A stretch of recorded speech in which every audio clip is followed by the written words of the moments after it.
Lancelot. Good morning.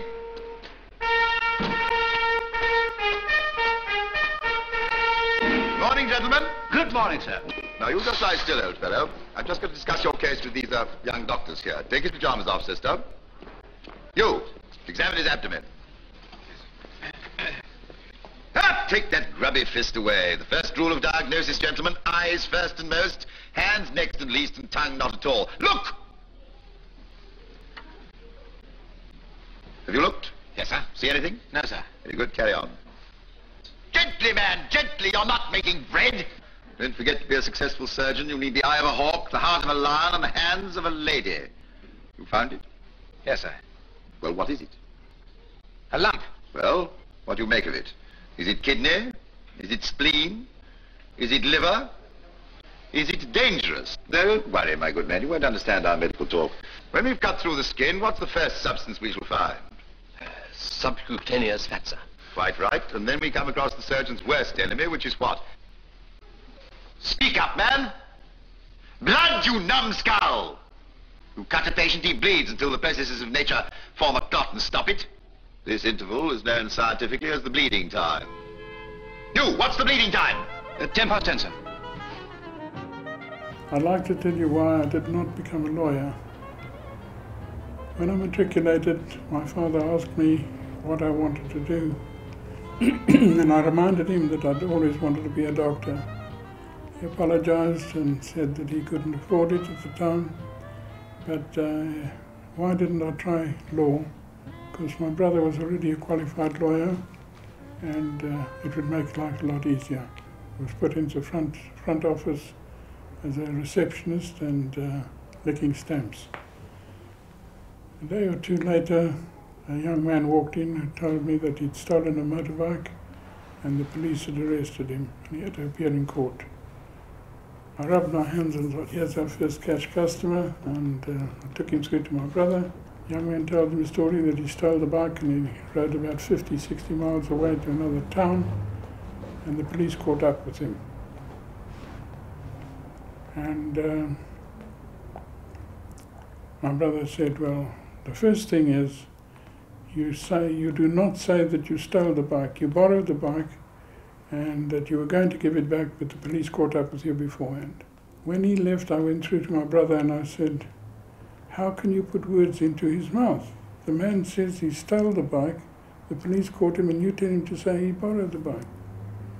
So my brother put me in a chair and he said, now you listen to me. Law is not justice and justice is not law. And remember that.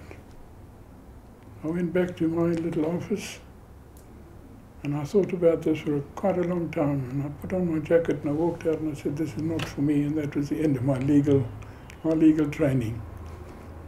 While I was at Pretoria University, yeah, I eventually went to the hostel of the university, okay, where my neighbour on the one side was Anton Rupert and on the other side Picky Boshoff. And we became very friendly. We played rugby in the same team. And one fine day, a couple of guys from Stellenbosch University arrived, and we were very busy there. We didn't know what they did, but they didn't go to lectures. They came to me one day and asked me to join them in distributing swastikas to various houses.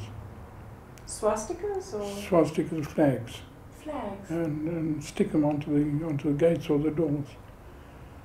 And they would go around the following day, and those that left the swastikas on were friends, and those who took them off were not friends.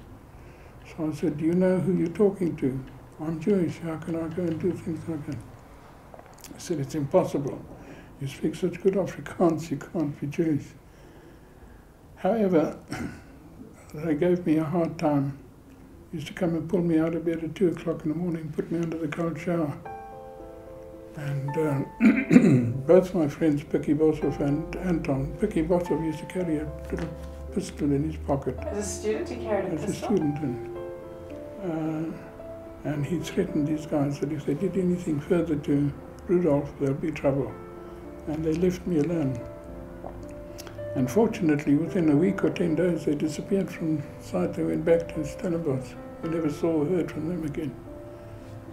During our third year, we did anatomy with cadavers. And at the end of the time, the end of the year, they looked more like skeletons. And when the lecturer said goodbye to us and wished us well, there was a little bit of commotion in the hall, and one of the students picked up the skeleton that he was working on and danced around the hall with it, danced around the dissection room with it. This scene disturbed me tremendously. I couldn't believe and understand that somebody could have such little respect for a corpse. Anyway, there was nothing we could do about it, but it just stuck with me, and I remember it to this day.